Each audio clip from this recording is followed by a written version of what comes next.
Good morning everyone. जैसा कि आप जानते हैं कि इन सभी गवर्नमेंट एग्जाम में योजना से संबंधित 2 से 3 प्रश्न पूछे जाते हैं। इसी को ध्यान में रखते हुए मैं 2014 से लेकर 24 तक के सभी केंद्र सरकार की महत्वपूर्ण योजनाओं का एक वीडियो सीरीज लेके आया हूँ। और इस वीडियो को देखने के बाद आपकी जितनी भी योजनाओं से संबंधित प्रश्न पूछे जाते हैं वो सभी को आप आसानी से टैकल कर सकते हैं। इसीलिए इस वीडियो में गहराई से बताई गई है, जहाँ ज़रूरत पड़ रहा है वहाँ पे डीपली जाके और फिर स्तरीय भी देखा जा रहा है। चलिए हम लोग योजनाओं को, आज का जो सीरीज है वो पार्ट 2 है। पार्ट 1 10 तक, 1 से 10 तक मैंने योजनाओं को बता दिया हूँ। अब पार्ट 2 11 से 21 तक चलेगा, 20 तक। और इसके बाद हम क्रम से चल रहे हैं। 2014 की योजनाएं देखें, 2015 की, फिर 2016 की, 17 की, इस तरह से हम चलेंगे। और जितने भी महत्वपूर्ण योजनाएं हैं मैं सभी का एक्सप्लेन करूंगा। और अगर इस पीडीएफ को चाहिए तो ये लिंक डिस्क्रिप्शन में दिया हुआ रहेगा, लिंक टेलीग्राम का। आप वहाँ पे जुड़ के और ये पीडीएफ आप ले सकते हैं। चलिए स्टार्ट करते हैं आज का 11वां योजना। ठीक, Amrit Atal mission for rejuvenation and urban transportation. ठीक ना, ये नाम है किसका, फुल फॉर्म अमृत का। ठीक, अमृत योजना का शुरुआत क्यों किया गया था, आपको पहले ये समझना पड़ेगा कि ऐसा क्या जरूरत पड़ी है जो अमृत योजना लाना पड़ा। अब जानते हैं कि कई तरह के शहरों में समस्या होती है। ये योजना कहाँ के लिए, शहरों के लिए। तो शहरों में बहुत सारी समस्या थी, वाटर का, सैनिटेशन का, फिर वो सीवरेज वगैरह की, जो कि वाटर, फिर पार्क वगैरह। तो बहुत ज़्यादा पॉल्यूटेड होता जा रहा था शहर। तो उसको स्वच्छ बनाने के लिए, उसको सही से सुचारू रूप से चलाने के लिए कौन सी योजना लाई गई, अमृत योजना। अब इसकी शुरुआत कब हुई है, आप ये जरूर याद रखिएगा। इसकी शुरुआत हुई है 25 जून। ठीक, 25 जून 2015 को। उद्देश्य क्या है, यह सुनिश्चित करना कि प्रत्येक घर में पानी की सुनिश्चित आपूर्ति के साथ नल और सीवरेज कनेक्शन हो। मतलब पानी की सुविधा पहुंचाना सभी के घर तक, और वो भी क्या, कंटिन्यू, सतत होना चाहिए। यह नहीं कि आज पहुंच रहा है, और वो भी सीवरेज कनेक्शन सही होना चाहिए। ठीक, हरियाली और अच्छी तरह से बनाए गए खुले स्थान जैसे पार्क का विकास करके शहरों के सुविधा मूल्य में वृद्धि करना। मतलब पार्क बनाना, अगर पार्क बनेगा तो ऑक्सीजन तो बढ़ेगा ही ना, ऑक्सीजन आएगा तो लोगों का हेल्थ अच्छा रहेगा। इसीलिए नहीं तो बहुत अधिक पॉल्यूटेड हो जाते हैं, कार्बन अधिक उत्सर्जित होता है वाहनों के कारण। तो वाहनों का कार्बन को भी एब्जॉर्ब करेगा, जिससे क्या होगा कि वहाँ के लोग अच्छे से सर्वाइव कर सकेंगे। इसीलिए इस योजना को लाया गया। ठीक है, सार्वजनिक परिवहन पर स्विच करके या गैर मोटर चालित परिवहन जैसे पैदल चलना, साइकिल चलाने के लिए सुविधाओं का निर्माण करके प्रदूषण को कम करना। जो भी मैंने बताया कि क्या करता है, आप देखिए, हम लोग क्या करते हैं कि अपना गाड़ी हो जाता है, हम लोग का लिविंग स्टैंडर्ड अगर हाई होता चला जा रहा है तो हम लोग क्या करते हैं, सेपरेट गाड़ी लेते हैं। सभी लोग घर में जैसा सेपरेट सबके हाथ में मोबाइल है, उसी तरह सभी के पास बाइक, 4 व्हीलर वगैरह ले रखते हैं। तो उसी तरह से इनका कहना है इस अमृत योजना के तहत कि नहीं, हम लोग ना सार्वजनिक बस से चलते हैं, क्योंकि सार्वजनिक बस से चलने से क्या होगा कि वहाँ पे कम पॉल्यूशन होगा। और अगर थोड़ी सी दूरी है, ज़्यादा डिस्टेंस नहीं है, तो आप पैदल चल लो या फिर साइकिल का यूज कर लो। तो ये सब जो साइकिल को चलाने के लिए भी तो एक एरिया होना चाहिए, आप तो बीच रास्ते में चला नहीं सकते। तो उसके लिए फुटपाथ भी बनाने का बात किया गया अमृत योजना। ठीक ना, फिर देखिए तीसरा पॉइंट, जीवन गुणवत्ता में सुधार लाना, शहरों में सुविधाओं का निर्माण करना। बस सिंपल सी है कि शहर में इस तरह का व्यवस्था बनाए रखना, जिससे क्या होगा कि जीवन, लाइफ, क्वालिटी ऑफ लाइफ के बारे में बताया जा रहा है कि क्वालिटी ऑफ लाइफ होनी चाहिए। ठीक ना, उसकी गुणवत्ता आएगा। अब देखिए ये कौन से शहर इसमें होंगे, तो लाभार्थी को क्या रहेंगे, कौन शहर लाभार्थी होंगे, याद रखिए 1 लाख या और उससे अधिक आबादी वाले 500 शहरों का कायाकल्प किया जाएगा। मतलब इनमें बदलाव लाया जाएगा। 1 लाख से अधिक वाले का, लेकिन 10 लाख से, हाँ 1 लाख से अधिक जितने भी हैं 500 शहर, उनका कायाकल्प किया जाएगा। ठीक ना, तो ये इनका ये याद रखिएगा, ये इंपॉर्टेंट है आपके लिए। इस योजना में 2-3 बातें इंपॉर्टेंट है, किस शहर के लिए लाया गया है। अगर शहर के लिए आया होगा तो शहरी मंत्रालय देखेंगे, और इसके लिए कि वहाँ पे सुधार करना, समझे, शहरों में कितने 1 लाख से अधिक जनसंख्या वाले शहरों के लिए, और 500 शहर को सेलेक्ट किया गया। आप अपने कमेंट्स में बताइएगा कि आपके 500 में से आपके राज्य का, आपका स्टेट में कितने ये अमृत शहर घोषित किया गया। ठीक, चलिए इस योजना में लगभग 1 लाख करोड़ रुपये का निवेश किया जाएगा, 1 लाख करोड़ का निवेश किया जाएगा। अब जैसे कि अब जानते हैं 15 से हुआ तो 20 तक तो 5 साल का ही योजनाएं बनाते हैं जनरली, तो क्या हुआ कि 20 तक कंप्लीट हो गया तो फिर अमृत 2 योजना का शुरुआत किया गया। तो अभी वो तो 1 अक्टूबर 2021 से लेके 2025 तक चलेगा। ठीक, चलिए ये योजना कंप्लीट हो गया। आप ये योजना याद रखिएगा, अमृत योजना शहर के विकास से संबंधित है, शहरों में स्वच्छता से संबंधित है, शहरों में पार्क बनाने से संबंधित है, शहरों में पोल्यूशन को रोकने से संबंधित है, क्वालिटी ऑफ लाइफ बढ़ाने का जरूरत है, उसके लिए बनाया गया। ठीक, अब देखिए प्रधानमंत्री कौशल विकास योजना। अब जानते हैं कि इंडिया में जानते हैं सबसे ज़्यादा बेरोजगारी का कारण क्या है? शिक्षित बेरोजगारी, संरचनात्मक बेरोजगारी जिसको कहते हैं कि आपके पास नहीं, यहाँ पे रोजगार की कमी नहीं है लेकिन आप में जिस तरह का रोजगार चाहिए उसका कमी है, समझे। तो इसी कारण से प्रधानमंत्री कौशल विकास योजना लाए। इनका उद्देश्य है कि किसी बहुत सारे ऐसे लोग हैं जिन लोगों ने ये क्या बोलते हैं स्किल न होने के कारण उन लोग बेरोजगार हैं। ठीक ना, तो देखिए इस योजना की शुरुआत सबसे ज़्यादा इंपॉर्टेंट होता है कि कब हुआ, ये 16 जुलाई 2015 को। ठीक ना, ये याद रखिएगा कब है, 16 जुलाई 2015 को। इन लोगों ने लक्ष्य रखा था कि 2020 तक 1 करोड़ युवाओं को प्रशिक्षण अर्थात ट्रेनिंग देंगे और 2022 तक 40 करोड़ लोगों को ट्रेनिंग देने का लक्ष्य रखा, लेकिन ये सफल नहीं हुआ। ठीक ना, इसमें सफलता नहीं मिली, बस खाली बड़ी बड़ी बातें की गई। योजना में 40 लाख करोड़ का लोगों ने कहा लेकिन ऐसा कुछ हुआ नहीं। ये प्रधानमंत्री कौशल विकास योजना सफलता को प्राप्त नहीं कर सकी। चलिए फिर उसके देखिए ऐसे लोगों को रोजगार मुहैया कराना जो कम पढ़े लिखे या बीच में स्कूल छोड़ देते हैं। ठीक ना, मतलब ऐसे लोग का जैसे 10th में भी पास नहीं हुए, घर में गरीबी कारण, लेकिन अब तो अधिकांशतः लोग पढ़ने जाते हैं। ट्रेनिंग देने के पश्चात ट्रेनिंग प्राप्त युवाओं को प्रमाण पत्र दिया जाता है। ठीक ना, इसमें अगर आपको ट्रेनिंग दिया जाएगा तो आपको प्रमाण पत्र दिया जाएगा कि हाँ आप स्किल हैं, स्किल लेके किसी भी तरह। अब देखिए 2024 में पीएम प्रधानमंत्री कौशल विकास योजना 4.0 की शुरुआत हुई थी, जो 2 वर्षों में 10 लाख युवाओं को ट्रेनिंग दिए जाने का लक्ष्य रखा गया। तो ये पूछा जा सकता है कि अभी हम लोग का 2 साल और बढ़ा गया, अभी क्या बोल दिया गया, 10 लाख युवाओं को ट्रेनिंग दिया जा सकता है। ठीक ना, तो आप ये याद रखिए कब, 2024 में। तो इसमें आपको करेंट से जोड़ा जा रहा है योजना में कि अभी क्या चल रहा है, और मैं वही सभी योजनाओं को पढ़ाऊंगा जो अभी कार्यरत है, मतलब अभी भी ये योजनाएं चल रही है। ठीक, चलिए नेक्स्ट क्वेश्चन देखिए। अब जानते हैं स्टार्टअप इंडिया। स्टार्टअप इंडिया हम लोग का एक पैटर्न बन गया था कि अपने लाइफ में कि नहीं हमें सरकारी नौकरी चाहिए, ये सिर्फ सरकारी नौकरी चाहिए, हम नौकर बनना चाहते हैं, ज़्यादा पसंद करते थे। तो ये स्टार्टअप इंडिया क्या है कि नौकर के जगह पे छोड़ के नवाचार इनोवेशन को बढ़ावा देने के लिए लाया गया, समझे, कि ताकि लोगों में इनोवेशन हो, अच्छे आइडिया आएंगे, अच्छे चीज़ें बनेंगे तो वहाँ से ऑटोमेटिक रोजगार जनरेट होगा और आपका क्या बोलते हैं डेवलपमेंट होगा। इसी अच्छा डेवलपमेंट होते रहेगा, क्योंकि अब आप भी जानते हैं कि हर कोई एक फील्ड में ज़्यादा लोग रोजगार नहीं पा सकते हैं। तो क्या करो कि अपने इसका डायमेंशन मतलब डाइवर्सिटी बढ़ा दो हर चीज़ का, तो फिर वो रोजगार ऑटोमेटिक बढ़ जाता है। ठीक है, तो देखिए इसमें क्या है, शुरुआत 16 जनवरी 2016 को किया गया। उद्देश्य स्टार्टअप संस्कृति को उत्प्रेरित करना तथा नवाचार और उद्यमिता के लिए एक मजबूत और समावेशी पारितंत्र का निर्माण करना। समझे, कहने का आशय है कि जो स्टार्टअप है इनोवेशन का है, उसका एक इकोसिस्टम तैयार करना चाह रही है सरकार, ताकि लोग आसानी से जुड़ सके, आसानी से निकल सके। मतलब हमें अगर फैसिलिटी मिलेगा तो हम आसानी से करेंगे, अभी हमें सब चीज़ें मिलेंगे तो करेंगे। वही चाह रही है सरकार कि हम स्टार्टअप के लिए, इनोवेशन के लिए एक नया मतलब एक अच्छा इन्वायरमेंट तैयार करना। इसके आर्थिक विकास को मजबूती, इससे क्या होगा, हमारा आर्थिक विकास को मजबूती मिलेगा, रोजगार का अवसर पैदा होगा। अभी मैं बताया कि किसी भी अगर उसमें क्या बोलते हैं इनोवेशन को जितना अधिक बढ़ाइएगा ना आप, उतना अधिक रोजगार सृजन होगा।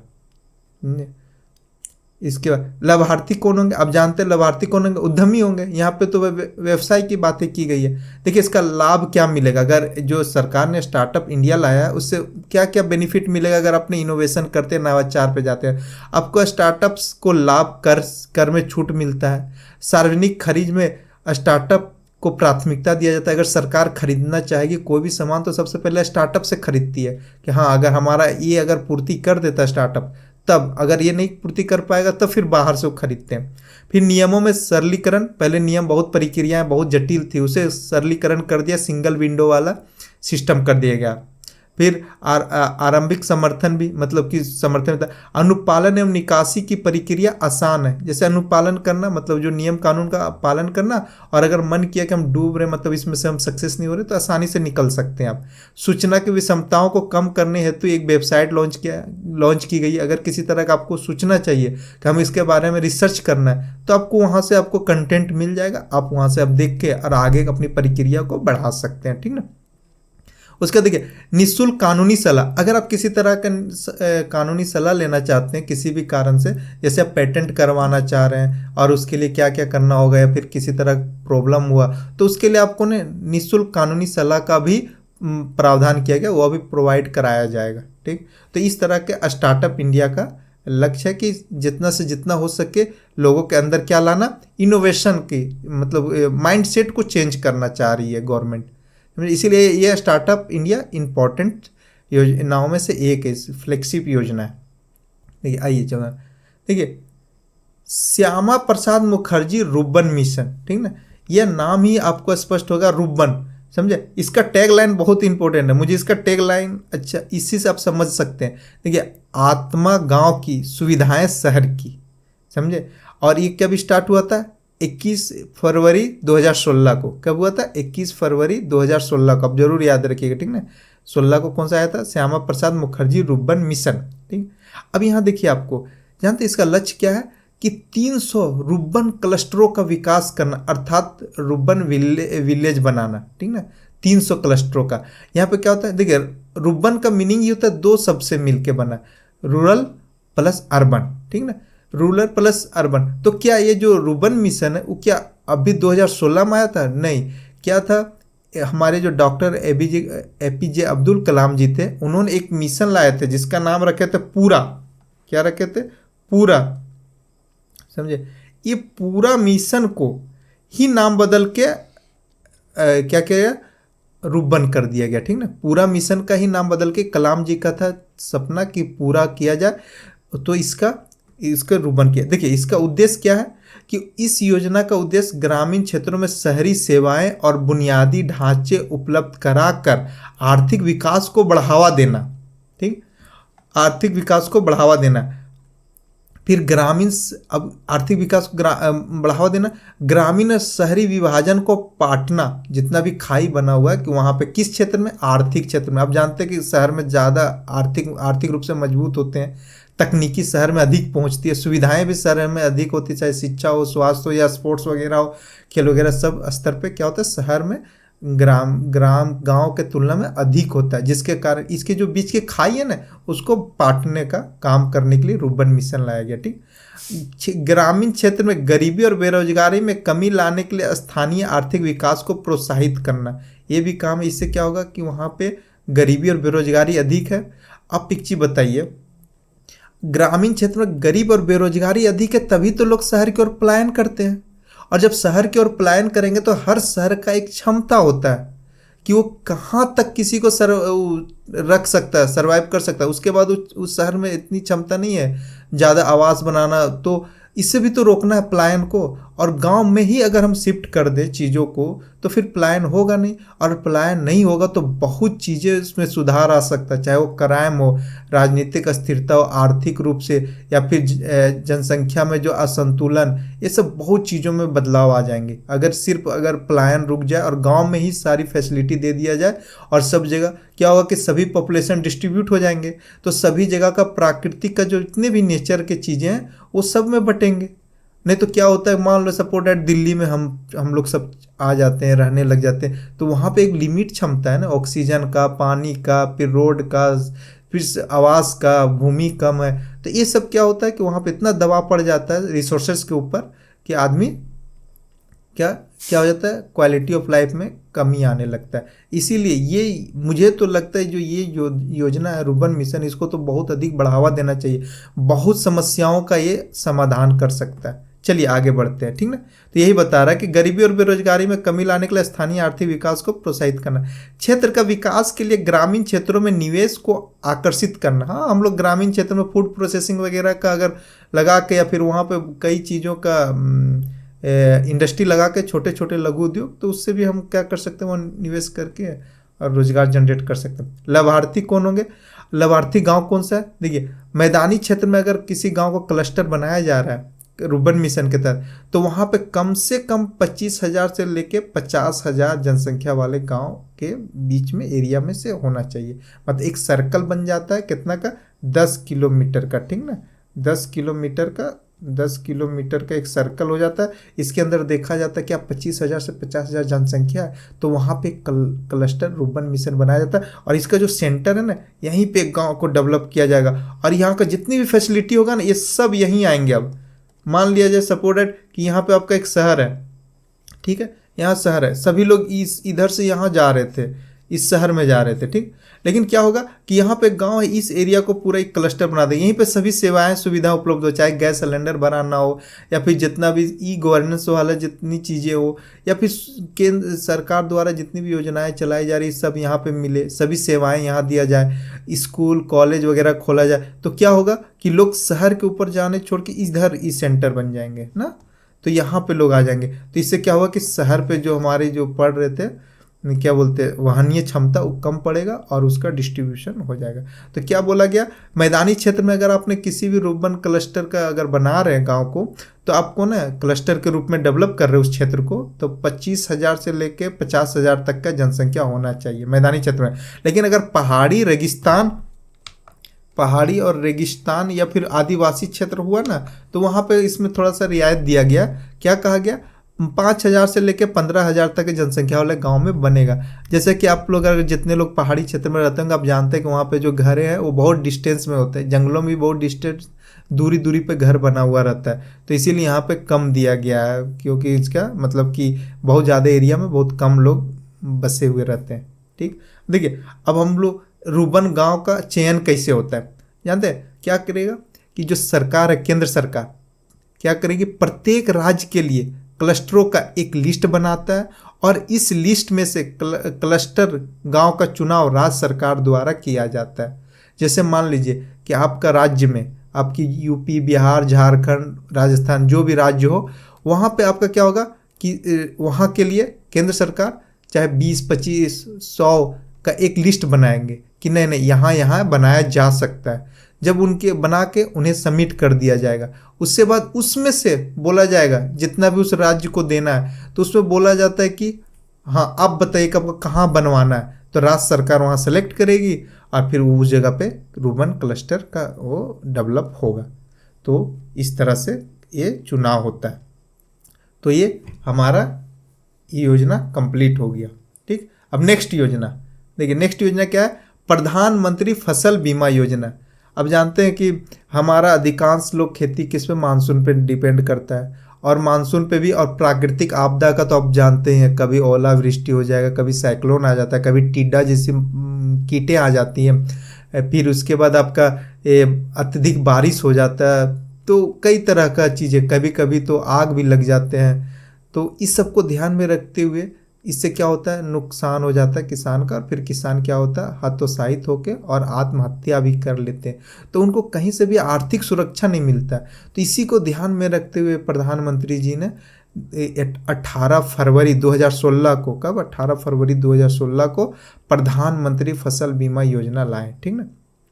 इसका लक्ष्य क्या है ना, फसल की बुआई के पहले से लेकर कटाई के बाद तक व्यापक फसल बीमा कवरेज प्रदान करना, फसल के बुआई से लेके फसल के कटाई। और आपको पता है, अगर काट के भी आप, जैसे मान लीजिए धान का खेत का अगर कटाई करने के बाद 2 सप्ताह तक अगर उस खेत में रह गया ना, तो भी वो कवरेज में आएगा, ठीक ना। तो 2 सप्ताह तक को भी लिया गया कि कटाई के 2 सप्ताह तक का भी बीमा कवरेज है, ठीक।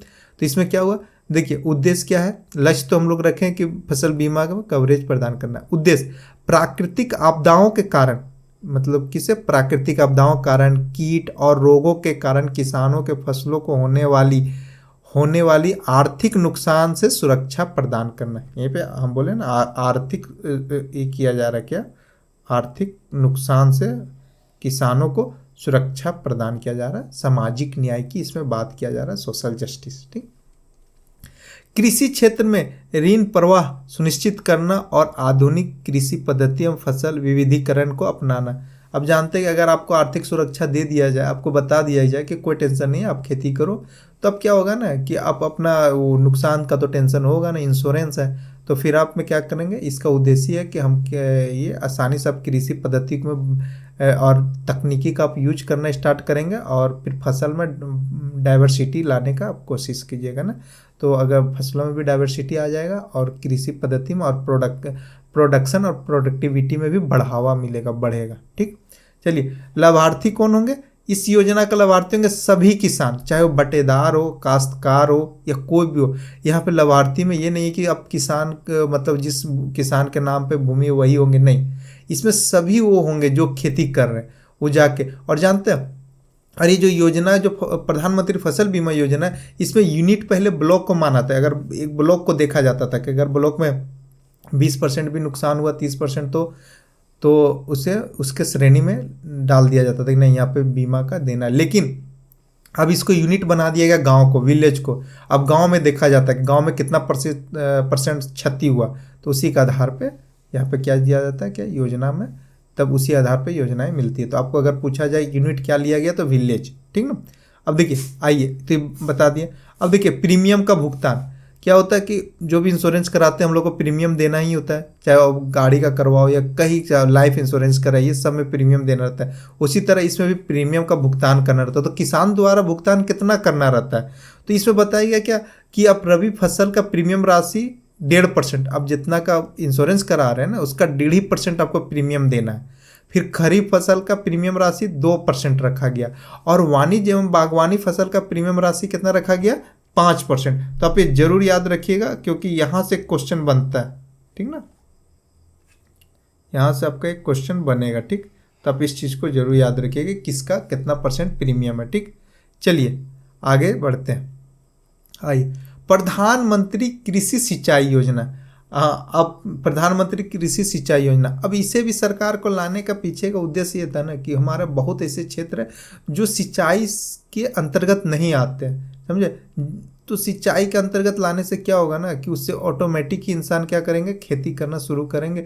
और जो हमारी जो पॉपुलेशन इतनी तीव्र गति से बढ़ रही है, तो उसके लिए तो खाद्य सुरक्षा चाहिए। तो खाद्य सुरक्षा क्या, भूमि तो सीमित है, तो आप दो ही चीज़ कर सकते हैं, या फिर भूमि का वो एरिया बढ़ा सकते हैं, मतलब खेती का, कृषि का, या फिर टेक्नोलॉजी को आगे बढ़ा सकते हैं। तो आपके पास दो ही विकल्प है। तो हम लोग क्या कर रहे हैं, प्रधानमंत्री कृषि सिंचाई योजना के तहत हर खेत तक, जहाँ तक भी हो, हम लोग सिंचाई के माध्यम से कृषि के अंतर्गत क्षेत्रों को लाना चाह रहे हैं। ठीक ना। तो इस योजना की शुरुआत भारत सरकार ने कब किया, 2015-16 में की गई। ठीक ना। इसका लक्ष्य क्या था कि 5 वर्षों में सिंचाई के अंतर्गत 140 लाख हेक्टेयर अतिरिक्त क्षेत्र को सम्मिलित करना, किसमें, सिंचाई के क्षेत्र में। उद्देश्य क्या है, कृषि क्षेत्र को सिंचाई क्षेत्र के अंतर्गत लाना। यही बस कहना चाह रहे हैं कि ये 5 साल में रखा गया था, अभी भी योजना चल रही है। ठीक, तो 140 लाख हेक्टेयर को बोला गया था कि ले आना। ठीक, उद्देश्य क्या इसमें, कृषि क्षेत्र हो गया। अब देखिए इसमें हम लोग क्या करना है, कैसे मतलब कि खेती के लिए क्या करना है, तो हमें इसके बारे में बता दिया। हर खेत को पानी उपलब्ध कराना, इसका लक्ष्य है कि हम हर खेत को पानी उपलब्ध कराएंगे। फिर प्रौद्योगिकी और पद्धतियों के माध्यम से जल का सर्वोत्तम उपयोग करेंगे, सर्वोत्तम होना चाहिए, सर्वोच्चन लिख दिया, सर्वोत्तम उपयोग करना, मतलब जल का हमने टेक्नोलॉजी का और प्रणाली का उपयोग करके हम जल को जितना हो सके बचाएं और ज़्यादा से ज़्यादा तक कर सकें। फिर उपयोग दक्षता में सुधार करना, हम लोग उपयोग दक्षता में, जैसे कि हम लोग कभी कभी फ्लडिंग सिंचाई कर देते हैं, बस बाढ़ जैसा बहा देते हैं, तो उसे रोकना, बस जितना ज़रूरत है उतने। जैसे मान लीजिए रबी के फसलों में हमें 50 से 50 सेंटीमीटर की वो चाहिए, क्या बोलते हैं, जल, लेकिन क्या होता है कि हम लोग 100 से भी अधिक उसमें जल बहाते रहते गेहूँ वगैरह में। फिर उसके बाद एक है कि प्रति बूंद अधिक फसल, आप जानते हैं पर ड्रॉप मोर क्रॉप, मतलब हर ड्रॉप, इसके लिए क्या ड्रिप का यूज करते हैं, स्प्रिंकलर का यूज करते हैं, रेन गन का यूज करते हैं। जैसे ये देखिए आपको ये दिख रहा होगा स्प्रिंकलर, समझे, इसी को कहते हैं, ये आपको इमेज में दिखाई दे रहा होगा। तो इस तरह से हम लोग यूज करते हैं।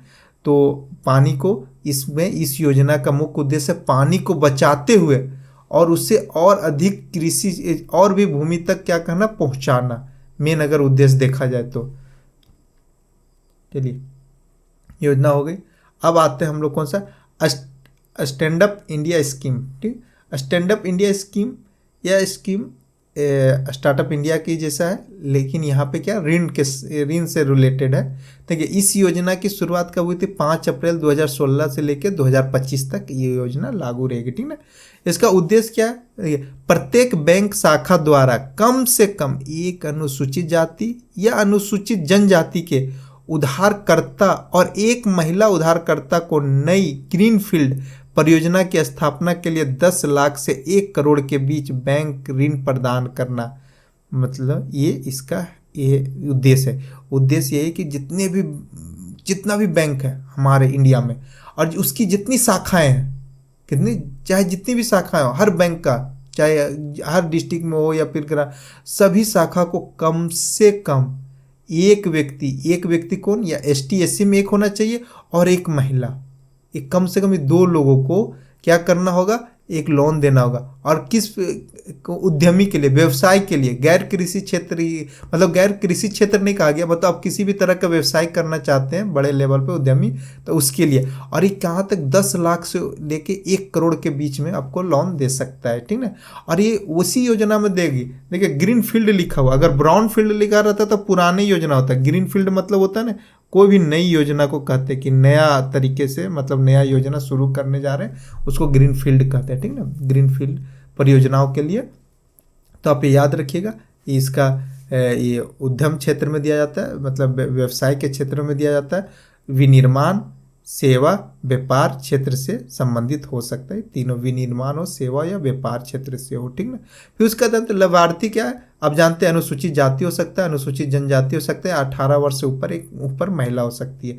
तो ये 3 लोग ही हैं इस स्टैंड अप इंडिया स्कीम में। आप याद रखिए, इसमें सभी कोई नहीं है, इसमें महिला को रखा गया, ST SC का। एक्चुअल में इसको लाने के पीछे का यही है कि जो संवेदनशील समाज के जो संवेदनशील लोग हैं, उनको क्या करना, मुख्य धारा में लाने की कोशिश किया जा रहा है, ताकि इससे बढ़ेंगे, इन लोग में सशक्त होंगे, महिला सशक्तिकरण भी बढ़ेंगे, और पिछड़े जो हैं उन लोग में भी क्या आएगी, शक्तिकरण होगा, और समाज में सभी लोगों के बराबर की हिस्सेदारी बनी रहेगी। समझे। तो ये योजना हमारा स्टैंड अप इंडिया स्कीम योजना है। ठीक, स्टैंड अप मतलब खड़ा करना। अब देखिए, आइए, प्रधानमंत्री उज्ज्वला योजना।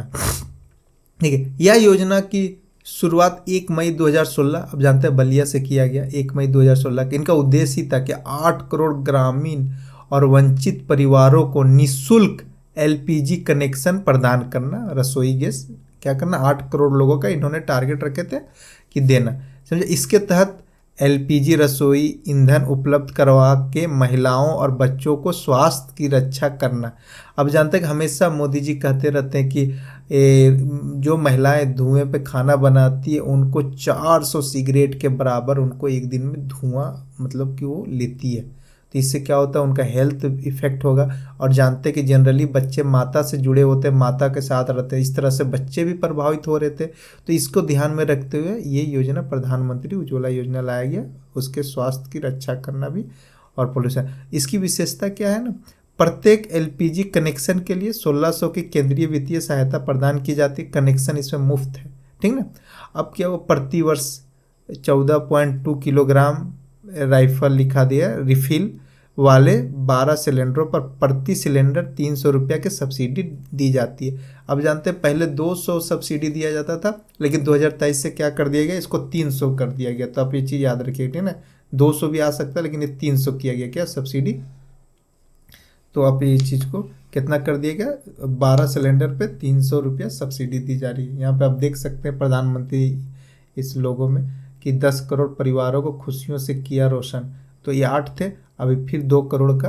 देखिए, अब सरकार क्या किया, फिर उज्ज्वला योजना का लक्ष्य रखें क्या, 2024 में 1 करोड़ LPG कनेक्शन बांटना, और प्रतिवर्ष, समझे, प्रतिवर्ष दीपावली और होली में 2 भरी हुई गैस सिलेंडर फ्री में देना। ये याद रखिएगा। अभी सरकार ये योजना जो उज्ज्वला योजना 2.0 आई है, वो 2 भरी हुई गैस सिलेंडर भी अब फ्री दे रहे हैं। इस बार कब देखिएगा दीपावली में जो इस योजना के तहत जुड़े उन लोग को दीपावली में बोला गया सरकार के द्वारा कि ये आपको योजना, ये आपको एक सिलेंडर फ्री दिया जाएगा, गैस भरा हुआ गैस, ठीक, और एक होली में दिया जाएगा। इसीलिए सरकार 2 सिलेंडर बोली है कि हम आपको फ्री में क्या देंगे, गैस, भरी हुई गैस सिलेंडर, ठीक। देखिए इस प्रधानमंत्री उज्ज्वला योजना, हर घर सशक्त, हर घर उज्ज्वला उज्ज्वला, तो यही है कि इसमें महिलाओं को फोकस किया गया, उनके हेल्थ को फोकस किया गया।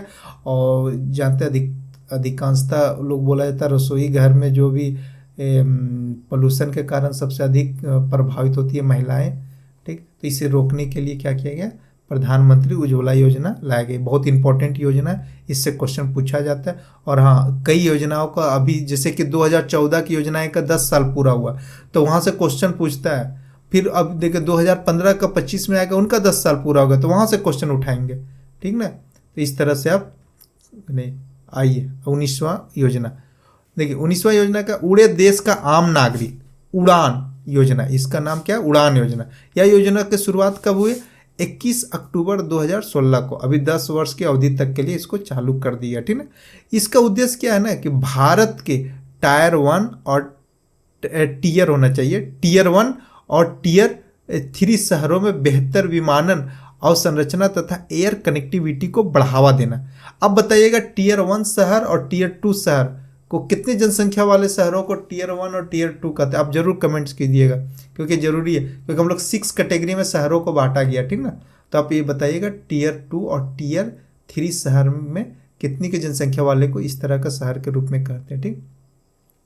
तो इस चीज़ का इसने टारगेट किया, क्या उद्देश्य है कि टीयर 2 और टीयर 3 शहरों का क्या करना, विमानन से, समझे, अवसंरचना तथा एयर कनेक्टिविटी को बढ़ावा देना, मतलब वहाँ पे सारे अवसंरचना का विकास करना टीयर 2 और टीयर 3 शहरों में, ठीक ना। इसमें क्या, भारत के दूरस्थ और क्षेत्रीय क्षेत्रों के लिए हवाई संपर्क एवं यात्रा में सुधार करना। अब जान रहे कि दूरस्थ में हर जगह ये हवाई यात्रा तो कर नहीं सकते, कोई मतलब कोई इम्पोर्टेंट प्लेस या सिटी में ही हवाई यात्रा मतलब की है, तो इसलिए इसको क्या करना कि हर दूर दूर तक पहुंचाना, कोने कोने तक, भारत के हर कोने से हवाई जहाज से पहुंचा जा सके और हर शहर पहुंचा जा सके, ठीक। भारत के दूरस्थ हो गया, दूर दराज के क्षेत्रों का विकास तथा व्यापार वाणिज्य में वृद्धि एवं पर्यटन का विस्तार करना, ठीक ना। तो इस तरह से पर्यटन का भी विस्तार होगा अगर हवाई जहाज। देखिए मैं आपको ये बात बताना चाहता हूँ, उड़ान योजना से हमारा जब BIT सिंदरी में हमारा कैंपस था तो बड़ी बड़ी कंपनियां इसलिए नहीं आई हम लोग को मतलब कि हायर करने के लिए जब बीटेक करने के बाद, क्योंकि उनका कहना था कि वहाँ पे आपका ये नहीं है, क्या बोलते हैं, हवाई यात्रा का कोई वो नहीं है, माध्यम नहीं है। तो हम लोग पास इतना टाइम नहीं कि मैं दिल्ली से या वहाँ से मुंबई से आऊँ ट्रेन के माध्यम से, तो इसीलिए हम लोग का बड़ी बड़ी कंपनियाँ में हो नहीं रहा था। तो ये बहुत बड़ा फैक्टर करता है कि अगर आपके पास अगर एयरपोर्ट है आपके शहर में तो निश्चित रूप से बड़ी कंपनियां आएगी, वहाँ इन्वेस्ट करेगी। और अगर एयरपोर्ट नहीं होगा तो उनका लिए जो भी बड़ी कंपनियां का ओनर होते हैं उनके लिए टाइम बहुत कीमती होता है, तो उससे बेटर सोचता है कि जहाँ पे भी पोर्ट है वगैरह है, बंदरगाह वगैरह, वहीं पे इन्वेस्ट करो। सारे वो क्या बोलते हैं समुद्र के किनारे वाले राज्यों में, बाकी झारखंड वगैरह में, बिहार वगैरह में आने की ज़रूरत नहीं, क्योंकि वहाँ पे सही से कनेक्टिविटी नहीं है, समझे। तो ये आपका 2-3 चीज़ों के लिए बहुत बेनिफिट देगा। सबसे पहली बात है कि क्षेत्रीय असंतुलन को कम कर देगा उड़ान योजना। दूसरी बात है कि यहाँ पे इन्वेस्टमेंट को बढ़ावा देगा, पर्यटन को भी बढ़ावा देगा।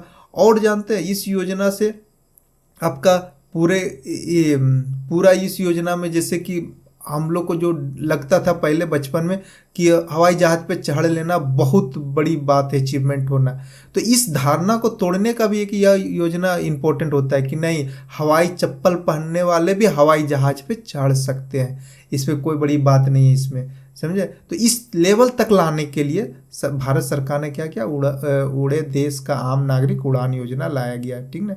अब यही कारण है कि इतने बहुत ज़्यादा मतलब कि बहुत इम्पोर्टेंट है इस योजना का, ये भारत में विकास के लिए, भारत के आर्थिक विकास के लिए, सभी के लिए। इसीलिए हर शहर में होना चाहिए, चाहे लोकल स्तर पे, क्योंकि हमें हर तरह से सुविधा मिलनी चाहिए कि कैसे जाना है, क्या करना है, ठीक। चलिए और ये आप जानते हैं कि ये आम लोगों को सस्ती दरों पर हवाई यात्रा में सक्षम बनाना, और ये यहाँ पे एक चीज़ शायद छूट गया, यहाँ पे एक चीज़ और छूट गया, मैं बता देना चाहता हूँ, शायद इसमें नहीं हुआ टाइपिंग या फिर वो पीडीएफ का एडिटिंग नहीं हुआ सही से। देखिए यहाँ पे एक और है, क्या जानते हैं, एयर इंडिया है, एयर इंडिया सरकारी है, ये ना 25 मतलब कि 1 घंटे तक का रास्ते का सफ़र का 2500 से अधिक नहीं ले सकता है, ठीक ना, ऐसा कैप लगाया गया। हालांकि लेकिन जब मौसम वगैरह कभी ये बदल सकता है, लेकिन इसे कैप लगा दिया गया कि 1 घंटा की यात्रा में 2500 से अधिक नहीं ले सकते। और दूसरी बात है कि इनको बोला गया कि उड़ान योजना के तहत अधिक मिनिमम 9 और मैक्सिमम 40 सीट को आपको आरक्षित करना होगा। मतलब कि इन्हीं लोग के लिए आपको हवाई जहाज जितनी बार आप उड़ान भरिएगा उसमें से 9 से लेकर 40 तक सीट को आरक्षित रखना। और ये सभी उड़ान योजना के तहत जितने लोग आएंगे बैठेंगे तो उनका रियायत दिया जाएगा, ठीक। यही बातें थी उड़ान योजना में। अभी उड़ान योजना में हेलीपैड वगैरह, हेलीकॉप्टर के लिए भी यूज किया जा रहा है, हेलीपैड बनाया जा रहा है, तो कई तरह की इसमें और डेवलप किया जा रहा है, ठीक। चलिए अब नेक्स्ट योजना, ये योजना देखिए प्रधानमंत्री आवास योजना, और क्या ग्रामीण, ठीक ना, तो ग्रामीण लिखा हुआ। ये जो योजना है ना, पूर्ववर्ती योजना इंदिरा गांधी आवास योजना जो कि 1985 में शुरू हुआ था, उसी योजना का नाम बदल के जब मोदी जी का गवर्नमेंट आया, बीजेपी गवर्नमेंट आया, एनडीए गवर्नमेंट, तो उसने क्या किया, इंदिरा आवास योजना का नाम ही सिर्फ बदल के प्रधानमंत्री आवास योजना किया गया। कोई ये अलग से कोई योजना नहीं बनाया गया, ठीक ना।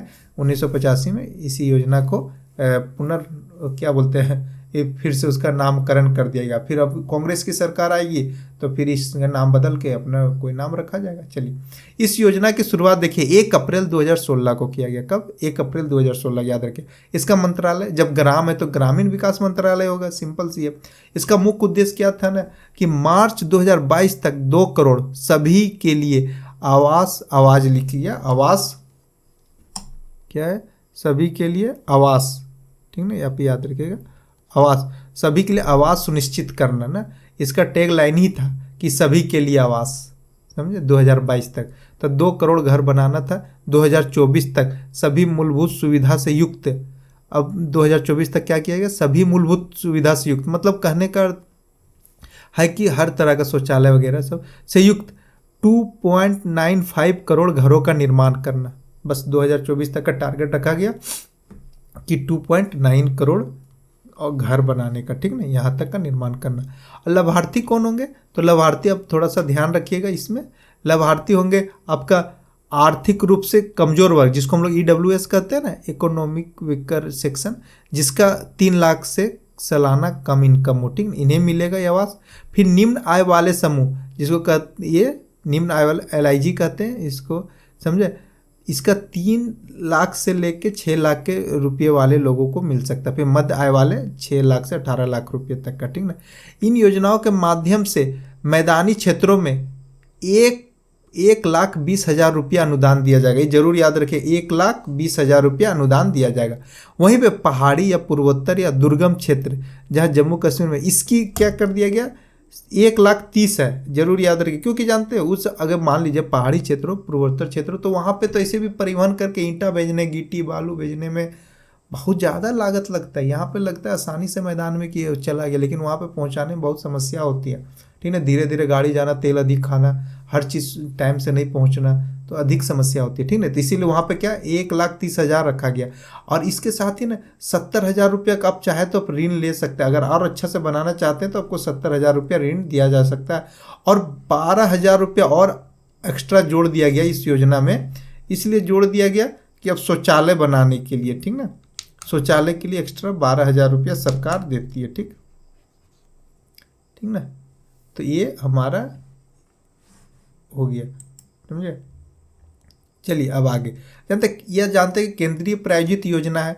इसके अंतर्गत ना केंद्र सरकार और राज्य सरकार के मध्य ने मैदान क्षेत्र के लिए, थोड़ा समझे, मैदान क्षेत्र के लिए क्या कर दिया जाता है, ये मैदान क्षेत्र के लिए ना 60:40 में अगर किसी को अगर 1 लाख रुपया देना है ना इस योजना में, तो 60,000 कौन देंगे? केंद्र सरकार, और 40,000 राज्य सरकार देंगे। लेकिन वहीं अगर पूर्वोत्तर हिमालय क्षेत्र की बात करेंगे, जो विशेष राज्य का दर्जा वगैरह प्राप्त है, वहाँ पे 90-10 के अनुपात में हो जाता है। मतलब 90,000 देंगे कौन? केंद्र सरकार, और 10,000 देगी वहाँ की राज्य सरकार, ठीक ना। तो इस तरह से घर बनाया जाता है, ठीक। अब देखिए इसी का एक और है प्रधानमंत्री आवास योजना शहरी, ठीक ना। अब देख रहे हैं यहाँ पे भी लिखा हुआ प्रधानमंत्री आवास योजना शहरी, ठीक ना। यह 25 जून 2015 से लेके अभी 31 दिसंबर 2024 तक यह योजना चलेगी, यहाँ तक है। हो सकता है 31 दिसंबर के बाद बढ़ाया जाए। योजना का उद्देश्य क्या था कि वर्ष 2022 तक शहरी क्षेत्र में सभी को आवास उपलब्ध कराना। दोनों का सेम ही है लक्ष्य, समझा। यह एक केंद्र प्रायोजित योजना है, उसी तरह से जो प्रधानमंत्री आवास ग्रामीण योजना की जैसा है, बस इनका थोड़ा सा मंत्रालय अलग है। वहाँ पे ग्रामीण विकास मंत्रालय था, यहाँ पे आवासन और शहरी कार्य मंत्रालय के द्वारा देखा जाता है, ठीक है। आवासन और शहरी, जिसको कहता है हाउसिंग एंड अर्बन मिनिस्ट्री, ठीक, देखा जाता है। अब चलिए आगे देखिए, इसका भी लाभार्थी उसी तरह से EWS वाले लोग, जिस तरह वहाँ पे LIG वाले, MGI वाले लोग, ठीक ना। तो ये इसी तरह का उनका भी उन लोग का लाभार्थी है, ठीक। अब देखिए सहायता राशि इसमें क्या है कि कितना सहायता राशि दिया जाता है? सर्व व्यक्तिगत आवास निर्माण हेतु 1.5 लाख रुपया की केंद्रीय सहायता प्रदान की जाती है। 1.5 लाख रुपया, वहाँ ग्रामीण में 1 20 था और 1 30 था ना, 1.5 लाख दिया जाता है। इसके अतिरिक्त अगर आपको और अच्छा बनाना तो क्रेडिट लिंक सब्सिडी स्कीम का भी प्रावधान किया गया, ठीक ना, जिसमें 6 लाख चाहिए, 9 लाख चाहिए कि 12 लाख चाहिए। तो इस तरह का 3 श्रेणी बनाया गया, और इस 3 श्रेणियों का भी रेट बताया, ब्याज दर 6.5%, 4%, 3% सब्सिडी ब्याज स्वीकार मतलब कि किया गया। तो इस तरह से ये योजनाएं बनाई गई है। तो इस तरह से हमारा आज 21 योजनाएं कंप्लीट हो गया। अब नेक्स्ट वीडियो इसके आगे बनाएंगे, और फिर अब 2016, 17 का, 18 का, इस तरह से सीरीज में वीडियो बनाया जाएगा, और ये कंप्लीट किया जाएगा 2024 तक के। तो आप अगर वीडियो आपको अच्छा लगा तो प्लीज़ लाइक कीजिए, सब्सक्राइब कीजिए, और देखने के लिए वीडियो थैंक यू, धन्यवाद।